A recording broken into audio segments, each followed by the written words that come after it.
पूरी school life सुबह सुबह मम्मी नहीं उठाया है। अब अलार्म के भरोसे उठता हूं, आज भी 4 बार स्नूज दबाया है। बिना नाश्ता किए मम्मी घर से निकलने नहीं देती थी। कैंटीन में कुछ खाने के लिए पैसे अलग से देती थी। अब नाश्ता स्किप होके सीधा लंच का नंबर आता है। फ्लैटमेट्स ने एक बंदा रखा है, खाना वही बनाता है। आज आलू पराठा बना था। पराठा फिर से कच्चा था। मैं खामखा ही बड़ा हुआ यार, बचपन ही अच्छा था। बस टेस्ट की टेंशन होती थी या होमवर्क निपटाने की। ना मीटिंग्स वाली दिक्कत थी, ना पॉलिटिक्स सुलझाने की। नींद भी चैन की आती थी और सपनों में खो जाता था।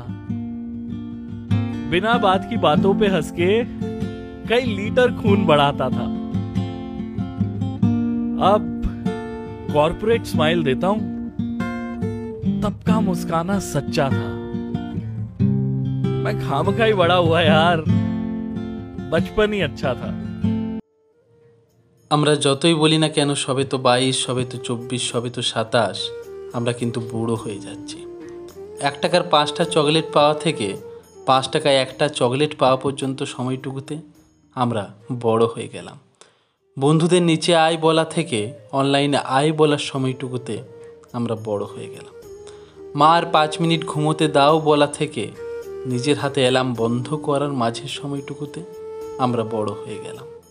চল আগে দেখা করি তারপর প্ল্যান করি থেকে চল আগে প্ল্যান করি তারপর দেখা করির মাঝের সময়টুকুতে আমরা বড় হয়ে গেলাম। আমি বড় হতে চাই বলতে বলতে আমি শৈশবে ফিরে যেতে চাই বলার সময়টুকুতে আমরা বড় হয়ে গেলাম। লুকিয়ে সিগারেট খাওয়া এবং ডাক্তারের উপদেশে সিগারেট ছাড়ার সময়টুকুতে আমরা বড় হয়ে গেলাম।